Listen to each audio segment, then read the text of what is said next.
Hi, everyone, and welcome back to another episode of Round Robin. I am your host, Tracy Preston, along with Christine Mulligan, Nina Mulligan, and of course, my husband, Todd Preston. Hey, everyone.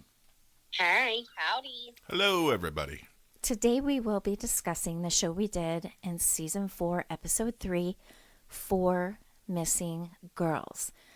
Leslie Allen Williams took, raped, stabbed, and also did some necrophilia with these girls before he buried them. He was sentenced to a life of imprisonment in 1992. So, a little backstory, just as a reminder, Leslie's mother, when he was just a little boy, she was a prostitute turning tricks in her home with her kids there, and her husband would sit in the closet and kind of watch the whole thing go down. Leslie was one of four children, and this kid was in trouble pretty much from the word go, right? So as soon as he kind of hit the pre-teeny stuff, he was like doing some B&Es. So he knows the system quite well. In 1962, Leslie's mother married a man from California, so she moved and took her two kids. Now, originally she had four children, two girls from a previous marriage, and then she was married again, had Leslie and his brother. They got divorced. She took up to California, took the two boys. I don't know what the heck happened to the girls. Anyway, that marriage didn't even make it a year. And when Leslie's mother, was seeking a divorce, get the paperwork, all that 9 yards, that current husband tracked her down, shot and killed her. His name was Lyle, and then he turned the gun on himself. And Leslie and his brother in California with their mother were then turned over to their mother's parents. So they were back in Michigan. He has a big history of kidnapping, sexual assault, which he had served 7 years prior. His release, multiple offenses, in and out, in and out, in and out. Now, the reason he got out the last time was his therapist in prison had written a letter of support for Leslie, and that is what got him parole, as he was a model prisoner.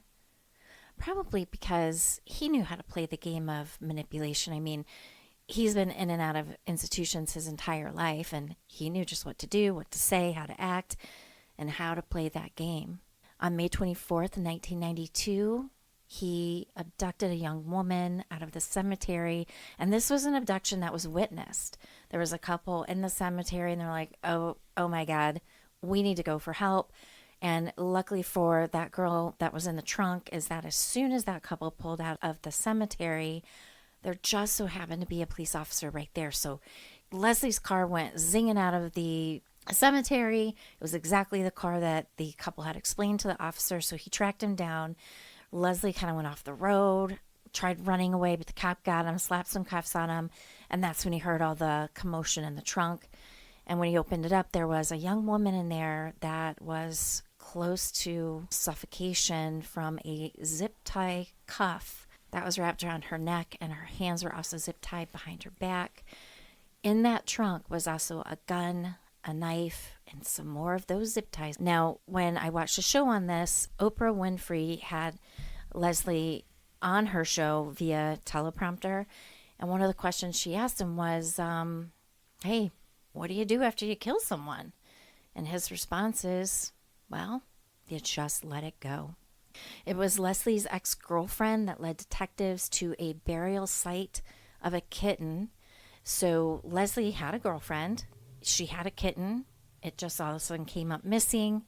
When she asked him about it, he's like, yep, I did it. I killed it. Do you want to see where I buried it? And so, when all this came out that he was arrested and this and that, she called the police department, told him this story, and said, I can take you to the burial site of my kitten. Who knows? Maybe this is like his place. So sure enough, that's where they started looking and found one of the bodies of the missing girls. Then they also went through his home, found a trinket box, and lots of little souvenirs in there. And one souvenir that was in there belonged to Cami Villanueva. It was her ring. So once they showed him that, and he was like, okay, here we go. Let's confess. Because they had asked him all about this stuff. He's like, nope, don't know her.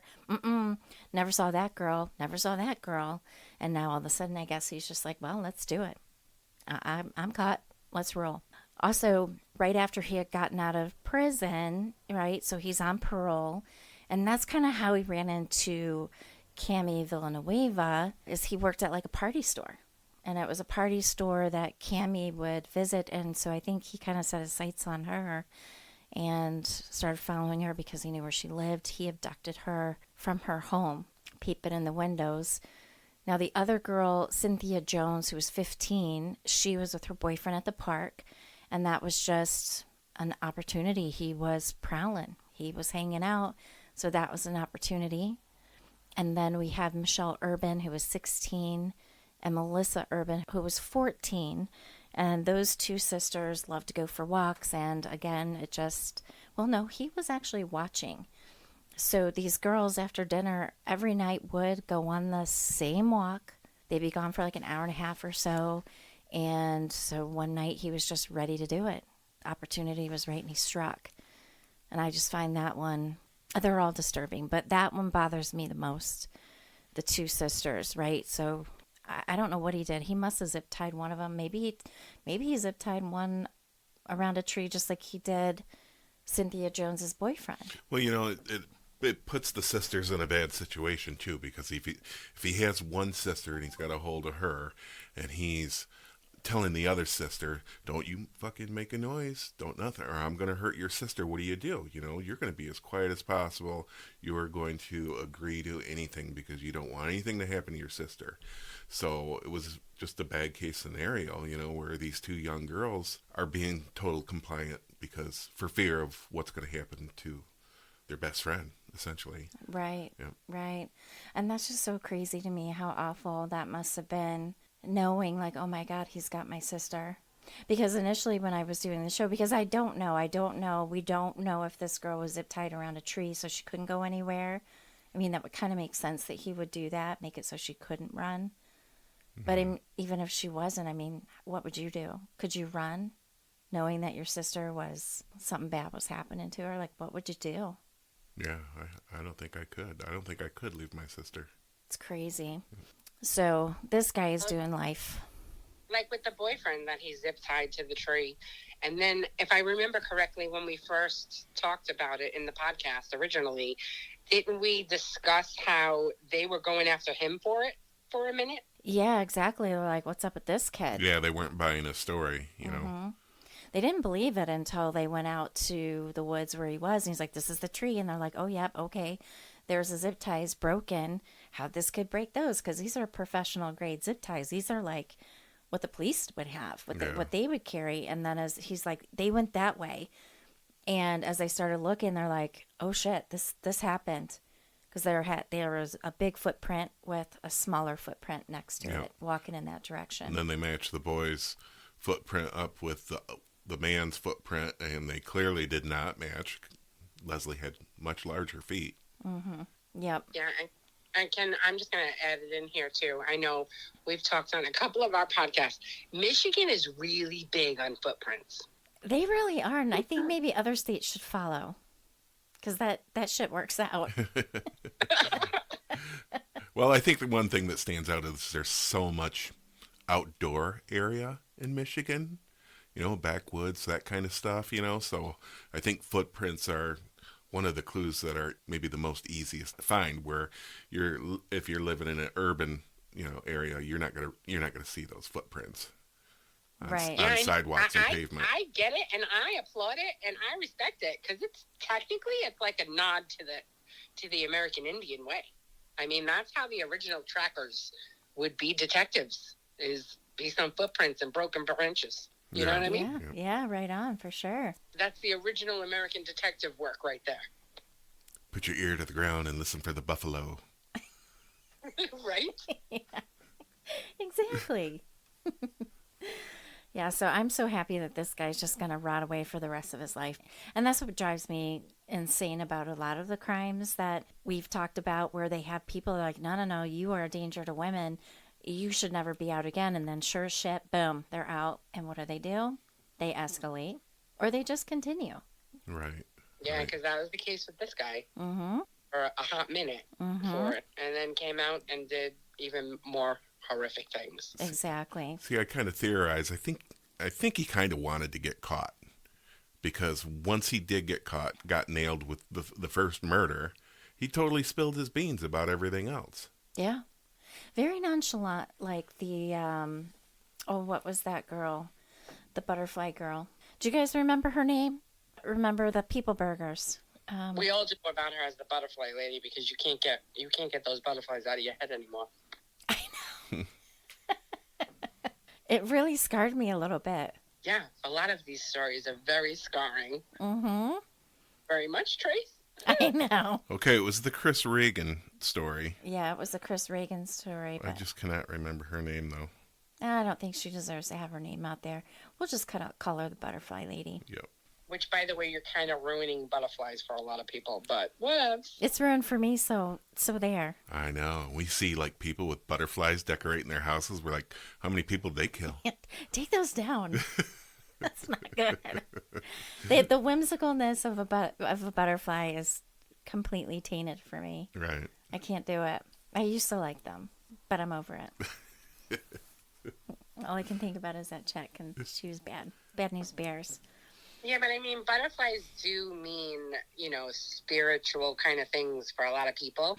And essentially, it was very unfair of that lady to steal that from the rest of society, because it's really an endearing thing for a lot of people. Like, they think of butterflies as their past loved ones when they see a butterfly, or they get a tattoo of a butterfly in remembrance of a loved one. So that lady actually, she's the idiot, because butterflies are beautiful and they're delicate, which is just like human lives are delicate. So she actually applied it correctly. It was just done in malice, Yep. which is what the hell you like to talk about. Just her own twisted version of it. Yep. Yeah. She's an asshole for ruining that for me. I think what's crazy is that, not that this necessarily could have been preventable, because I feel like this guy went through some crazy shit as a kid. Seeing your mom be a prostitute, I'm sure, is a whole nother level. But then with the dad sitting right there, like, ew. And then he had sisters, but then nobody knows what happened to them. And then his mom was murdered. I mean, that's crazy. But when he started acting out and doing the B&Es and all this, where the hell is, like, some intervention? Like, why didn't someone say, what is going on here that's making this kid do this sort of thing? But then again, I guess he was growing up in the 60s, right? 70s or something? Mm-hmm. I don't know. Yeah, well, let's see. He committed these murders in late 80s, early 90s. Yeah. He was, in 1992 is when he was found guilty. It was pretty swift justice as far as that's concerned. But I agree. I mean, what kind of let's put it there. What kind of a neighborhood were they even living in where their mom's a prostitute and turning tricks in the house? Like, why isn't, CPS involved or something? Yeah, I was kind of thinking the same thing. Showing signs. If he kept getting arrested for, like, bad behavior comes from somewhere. It's not like he was spawned and he just came out the womb being a devil. You know what I mean? Like, that's cultivated. So nobody thought to go, why is this young kid, when he was younger, acting out and doing all these sorts of things? Yeah, and you want to hear another huge fail is in the show we had talked about the two younger sisters. Now the neighborhood kids, I don't know if they were boys and girls, but they had seen, so windows must have been open unless they were doing it outside, but they'd seen the daughters giving this stepdad of theirs a blowjob. So what in the hell happened with that? So if they took the girls, which I'm sure they did, why didn't they take the boys? Get them all out of there. Yep. Automatically, all those kids Maybe should they have were been a pulled little right bit out of older. there. And it was a different time, and unfortunately, when child sexual abuse was a thing, they instinctively always went with remove the daughters, but the sons are fine, thinking as if sons weren't sexually abused. Because as a society, we overlooked that for a really long time. In the 70s, 80s, 90s, and 2000s, it wasn't until probably mid 2000s that we as a collective society started acknowledging that little boys were being sexually abused too.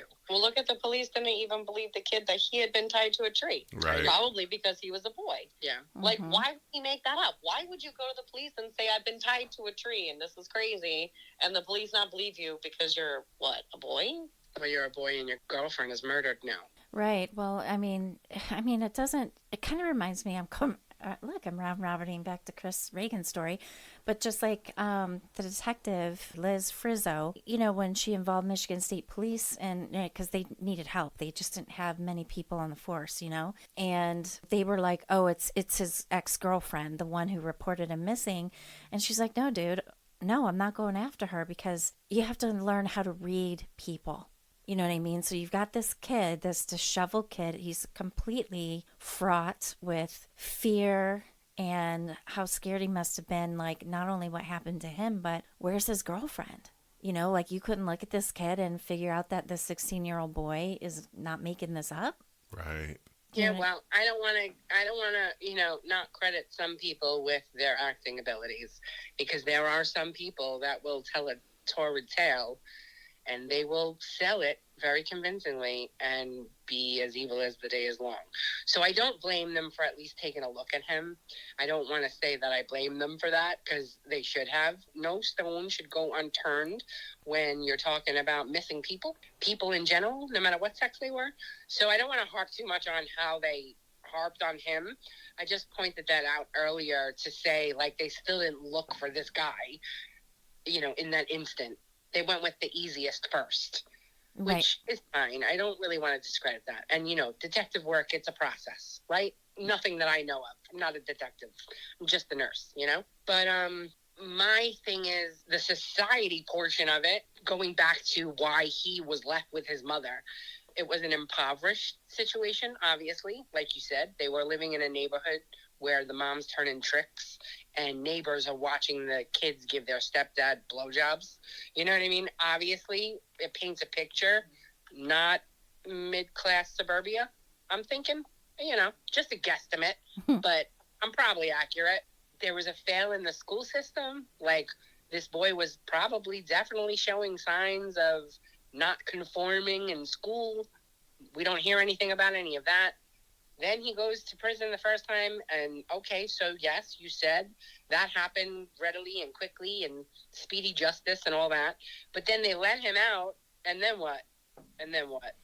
Then they just let him out, and obviously, we have those laws in place about sexual offenders being on lists, which, I don't want to ruffle any feathers, but that being a blanketed kind of thing, I don't know if I agree with that either, but I do understand its validity, because we know where they are or whatever in the community when you have children to protect. But that wasn't the case for him, because it didn't matter where he lived. It was where he was working, which gave him access to the next victim, right? Yeah. He wasn't living or working where he found the other two victims. He just happened to find a place where he saw two girls walking by on the regular. So he was like, let me just chill out here, because it's a regular thing, which, unfortunately, that's another thing that we don't teach our children, both females and males, when they're little. If you're going to have habitual, scheduled happenings in your life, you need to be more mindful, because complacency is a large thing in habits. Well, I think we are teaching them that now, because people literally post every second of their day, and they put all the information on there for any kind of stalker. Yeah. To figure you out, what your routine is, what your favorite copy, even if they don't know. Like, before, they had to, like, hide in the bushes. Yeah. And wait to figure out your routine. Now they just got to scroll through your feed. Oh, she likes this coffee shop on this block and seems to go there about every Tuesday. And then you just take them out from that point. So I think it's even easier now for people to find. Yeah, but to your point, maybe we are training them a little bit better now that they're very aware that everybody knows their whereabouts. So it's actually easier for people to come and snatch you. Yeah, exactly. I wanted to give some props to Tracy.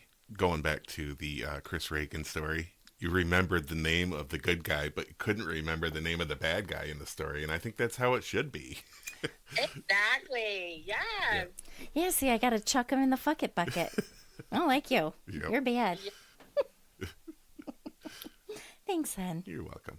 Good point, Todd. Yep. And I couldn't agree with you more, Christine, is pattern, pattern, pattern. Break up your patterns. Because you never do know who's watching you. And Nina's got a great point, too. Quit posting everything you do. Mm-hmm. You're making yourself a target. Well, yeah, and if that person lives in your neighborhood, they're like, oh, wait, I know where that house is. Yep. I like little girls, or I like little boys. See, I don't trust anybody, and I don't care what neighborhood.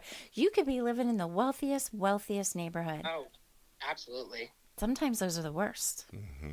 Yeah, I only said about the impoverished neighborhood in this case because they don't have a lot of services. The schools don't pay attention to them.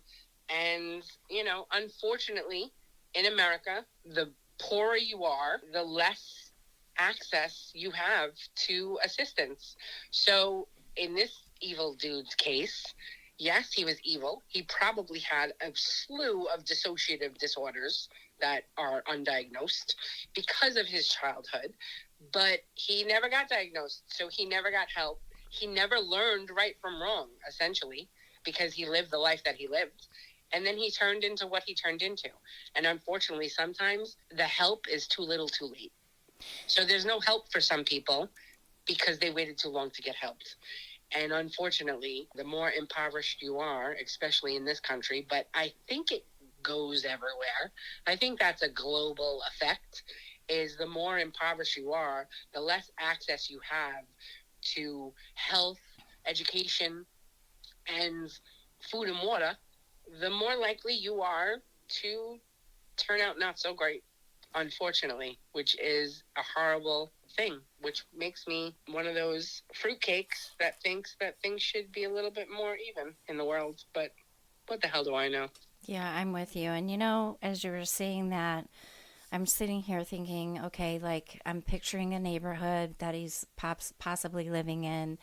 And, let's just say when CPS had come in and swoop in and get those girls, they should have gotten those boys. But what kind of help could he have gotten? Could it have changed him? And because they don't come from money, what kind of state institutions could they put this kid in? Because I'm talking that's deep-seated therapy. I don't think he'd ever get it.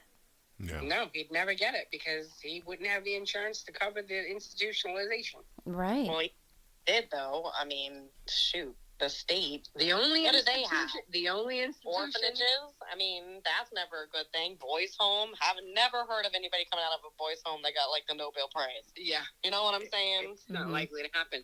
That's the unfortunate thing. Yeah. Is those that need the help the most do not get it. Right, and they just keep swirling down that shithole toilet they're living in and the chaos that they're creating. Sometimes the foster homes are just as bad as the home they came from.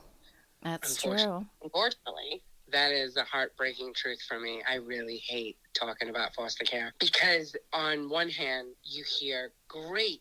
I know some people that are foster parents that they are better parents than I could ever have been any day over, regardless of money or stature. You know what I'm saying? Like that is irrelevant. They're just great parents. They love their foster children. They're great. They are the bee's knees and they deserve their weight in gold. But then you hear about the people that just do it for a paycheck and they don't think of these kids as even human beings. They think of them as a means to a paycheck. And it makes my blood boil and I want to kill every one of them. Like I just want to murder them. Like if I'm ever going to go on a crusade, it's going to be on the people that prey on children for paychecks. Agreed. Right. Shoot, there was a story. Guys, there was actually a story in DeWitt, 2 years ago, hon? Yeah. Yep. Christian family. Oh, they were so wonderful, involved in the community. They were torturing these children that they fostered because they were doing exactly what you said, Christine, collecting money. Right? Didn't they have them locked up in the basement? Horrible shit. System.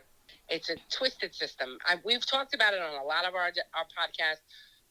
We've mentioned this whole topic when you talk about how you think that elementary schools should have counselors and all that. And then I go into, well, that's a great idea, but where are we getting the money, blah, blah, blah. And it's a whole barrel effect, right? It's never just one thread, one problem. It's always a pile of complicities, a pile of complications, right? The thing is I don't know how to be politically correct on this because I'm going to make enemies right now, Trace. This is what's going to happen.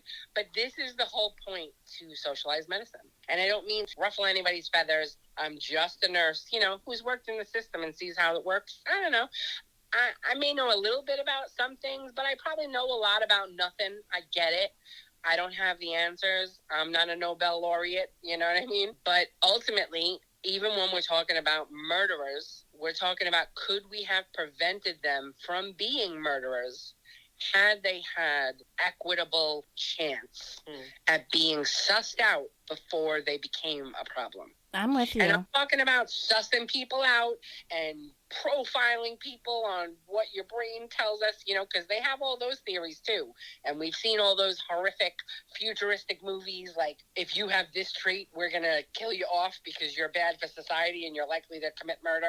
Not that kind of thing, but just giving everybody an equal fair shake and making sure everybody has the bare necessities of life, which is health, food, water, access to major anatomical human needs.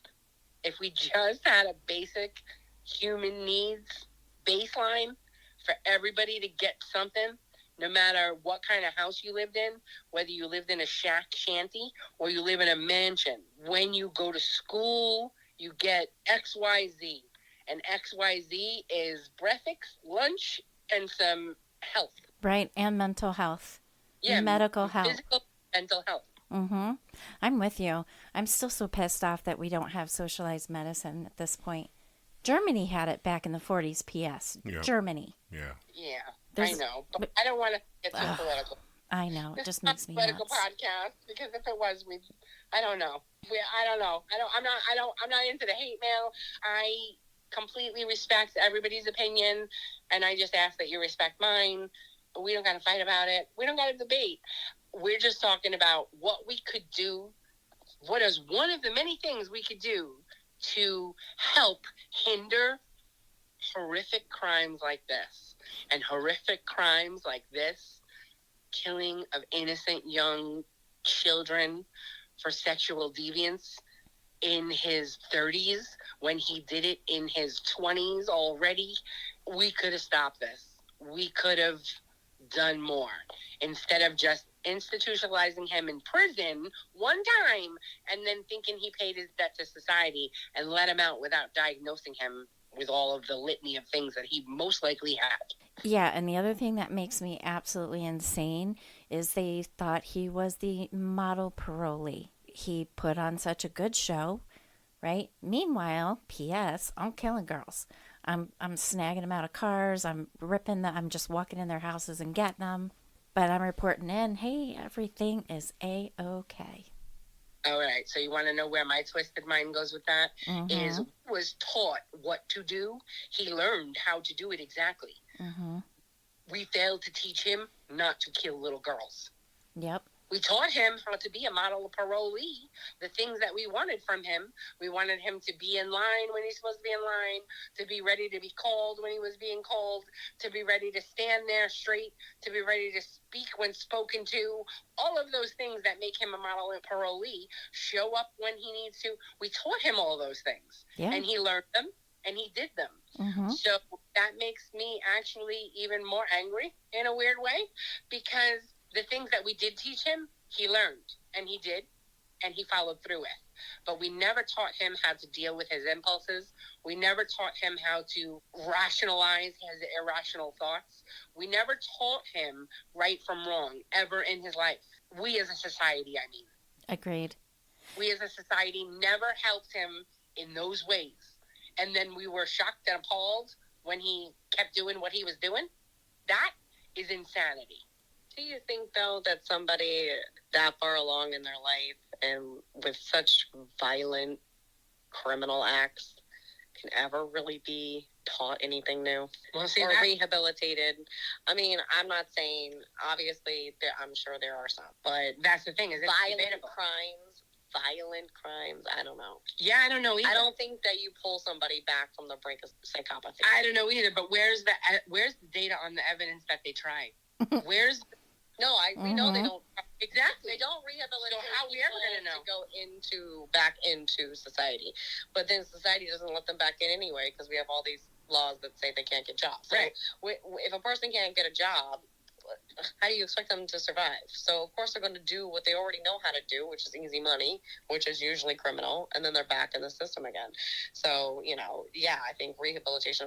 Like I'm talking like Wayne Gacy people. I'm talking like, Jeffrey Dahmer. I'm talking Bill, what was his name? Ted Bundy. Are we really changing them? They're psychos. I agree. But my point is, without equity in health, both physical and mental health, without equity in that, we're never going to know if we can make a difference. We're never going to even know. I agree. I'm not debating that at all. I do think, though, at some point, especially when it's sexually violent acts, I'm all for medical castration. Yeah. 100%. Let's nip it in the bud. Nip it in the balls, please. Yes, like, it just kind of makes sense to me. Like, yeah, let's take away the problem, put you back into society. You know what? Let's go one step further and take their hands away, too. You don't have balls. Oh. We're going to take your balls. You know what? Todd said take the balls and the hands. Yep. I think someone in New York just did that. I think the DA in New York, she just passed a bill or something, or at least brought one to the whoever votes on that shit, I don't know. That's basically said that like you can get earlier parole if you choose medical castration. Hey now. Well, I guess if it's their choice. It's the person's choice. But the thing is that has been a thing. I don't really remember where I'm even pulling this innocuous brainworm that I have going on right now. But somewhere along the lines, castration, maybe it was in Africa or something. I know they did female castration, which was horrific, and that wasn't really that's not what I'm talking about. But somewhere they were doing castrations, but then it didn't hinder it. And I remember, I don't know, maybe I should do research on this before I just go throwing it out there. But it didn't stop them. And I'm remembering when I heard of this, I was like, yeah, because if they're evil, right? So whether they're going to use their phallic piece or they're going to use a bat or a bottle or whatever, they're still going to take their hands, or their fingers or their hands. You know what I mean? They're still going to be able to inflict sexual pain on someone if that's what they choose to do. But it's not so much the physicality, medical necessity I'm talking about. It's the mental. If we had mental health equity out there from when every child is young, there would be records of flags. There would be a red flag record. Do you know what I'm saying? Like we would have some notion of the child's home life, dissociative disorders. But that requires more attention, though, which is kind of why I like Finland's setup. They have the same teacher from the time that they're in kindergarten to the time that they graduate high school. And it's a class, and they grow up together. And so that teacher is able to provide the insight, having to get to know these kids as they grow up. Yeah. You can't do that when you have a class of 50 kids and you rotate and you have 300 students throughout the day. Yeah. How are you individually? No, I agree. You know what I'm saying? So like there's so many fronts on how we course correct at this point. It's a long journey. Well, that's why my program has to be instituted. So that these counselors, because it's the counselors, it's not just a session, they're actually teaching a class to where they get to know these children, get to know their home lives. It's not just having a counselor in school. It's actually it's a full-on class every year of your life. Yeah, just like PE, you'd have physical education and you'd have mental education. Or maybe you have like a mental health, like what do they call those? teachers, like people who are like assistants to the teacher. Most of the time it's for students who are like, need help physically doing schoolwork and things like that. Mm-hmm. But what if like a parapsychologist in every classroom that just hung out in the classroom all day? No, observing? I think Tracy's actually pulling the easiest thread, is because I don't know if all of our listeners out there even realize the reason why children do physical education in every grade in the United States is because we were prepping our boys, because back in the day, only boys went to school originally in public school, way back when the education system started. And then girls went, but, it wasn't like they weren't like the 8th grade or something. Yeah, they weren't treated the same. But little boys had to do physical education because we were preparing them for the military. Like, essentially, since kindergarten. You have to fight for this country, actually, son. Right, exactly. So we were giving them physical education to prepare them for a life of being an American. So why don't we take that same very premise 100 and some odd years later and give them mental education to prepare them to be better for the global society? Yeah, and I just came up with a therapy that I think would work. Hypnotherapy. I don't know. There's a case down here where a principal actually was charged with 2 murders because he was doing hypnotherapy on his students without the parents' permission. Come to find out, these kids ended up committing suicide because he did not necessarily untrans them, I guess, or he taught them how to like mentally trans themselves. And then so like one person was like at a red light and then just freaking drove themselves off the bridge or some shit like that. Like they just fucking snapped. Yeah. And he 2 or 3 students died that he did this hypnotherapy on. And so yeah, it wasn't a good thing. Was he trained? I mean, or did did he take a class? Sure that the person comes out of it, because anything at that point can trigger, and then you're in a hypnotic state and you have no idea what you're doing. Yeah, he's like, if you see a red light. Yeah. Red now means go. Yeah, red means drive off the road. Yeah, that program has to be monitored. But, I'm just thinking, like if you really had solid human beings that were doing the hypnotherapy for people like Leslie Ann Williams, maybe they should be doing some really good hypnotherapy in prisons. Yeah, you're losing me, Tracy. I think that's a little bit too. That's more control than I'm willing to go along with. I'm just trying to help. Like educating, mental health education, just as much as we do physical health education. People will learn at their own pace, and they will apply it individually themselves. And children will innately start to learn whether things are normal for themselves or not, because society norms are bullshit. Individual norms is where it's at.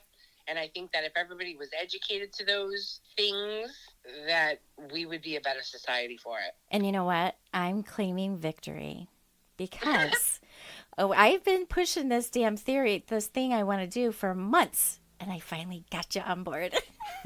Well, I've been agreeing with you, but there's a lot of things in place. And like Nina said before, it's literally going to take a deconstruction of the way of life we know as Americans and a complete reconstruction to kind of copy what they got going on in the Nordic places. Because I tell you, those Nordic people know where it's at. Healthy societies. Well, you know what? We're on our way to deconstruction right now. So let's go to Star Wars, hon. Who are the people that are fighting against? It's the Jedis against No. It's the whole group of people. The rebellion. The rebellion, yep. See, we're going to deconstruct so badly. A rebellion is going to form, and so we're going to rebuild it. We're going to rebuild a utopia. I get to have a lightsaber? You can have a Sweet. lightsaber. Okay, no, we're officially all just losing our goddamn mind. Got it. We've officially lost it. We officially lost it. But guess what, guys? Here comes Santa Claus. Here comes Santa Claus. Does Santa Claus rain? Guess what, guys? Merry Christmas. It's almost Christmas. It's going to be Christmas. It's Christmas Eve now, right? No, tomorrow is Christmas Eve, but by when the show airs, it will be Christmas Day. Christmas Day. Merry Christmas, everybody. Merry Happy- Christmas. What a delightful boy. You there. What day is it? Oh, they did it all in one night. Did you eat a piece of rotten potato? I love doing Scrooge quotes. What is y'all's favorite Christmas movie? Ooh, that's a tough one. Die Hard. Well, we have our favorite classics. We have our favorite. But we have our favorite, and it's just been the past couple of years. It's Bad Mom's Christmas. Yeah, but our classic Christmas movie is Scrooge with Albert Finney. Yep. Thank you very much. Thank you very much. It's the nicest thing that anyone's ever done for me. Da-da-da-da-da-da. Have you guys ever seen that? That's a great one. It's actually a great one. You guys should try to find it because it is actually the best Scrooge movie Yeah. ever. Yeah. And I'm not usually particular fond of musicals, but then again, I've been watching this one since I was a kid. So we used to all sing along when I was a kid too. And Todd introduced it to me a few years ago, and I freaking love it. Yeah. What about you guys? A classic one would be Holiday Inn. That is the movie that Bing Crosby wrote White Christmas for, which is still the number one best-selling song of all time. Huh. And then from my childhood, I would say Home Alone. And from now, I would probably say Elf. Okay. Oh, yeah, that's a good one. Those are all good ones. Yeah. What about you, Christine? I don't know. I'm one of those cheesy fuckers. I just like to watch all the Hallmark Christmas Oh my movies. God! It's They like all have everyone. literally the same story, All just the different same. characters. They're all the same stories, and I'll just watch them. Like if I've never seen one before, I'll watch it. But I've never been a big rewatcher of movies. If I've seen it once, it's hard pressed that I can watch the whole movie over again. I just can't do it. Except for that one that you made me watch. What is it called? Oh, well, that's not a Christmas movie. I know, but what is it called? Enemy Mines. Nobody else knows that movie. Do you know that movie? Yes. It's where What? there's an alien Yep. that got pregnant. Wits. Okay. The thing is I love Enemy Mines, and Enemy Mines actually, now that I'm an adult and I look back at it, because I've rewatched it as an adult, and it's still my favorite movie. The thing is that describes me and how I see how people should be, like to a T. Like no matter who you are, no matter where you're from, no matter what you do, no matter what your customs are, they can all be melded into one and everybody can get along. As long as everybody respects everybody and everybody's treated with equity. That movie sums up my personality to a T. So anybody who wants to know how fucking weird I am, go check out Enemy Mines.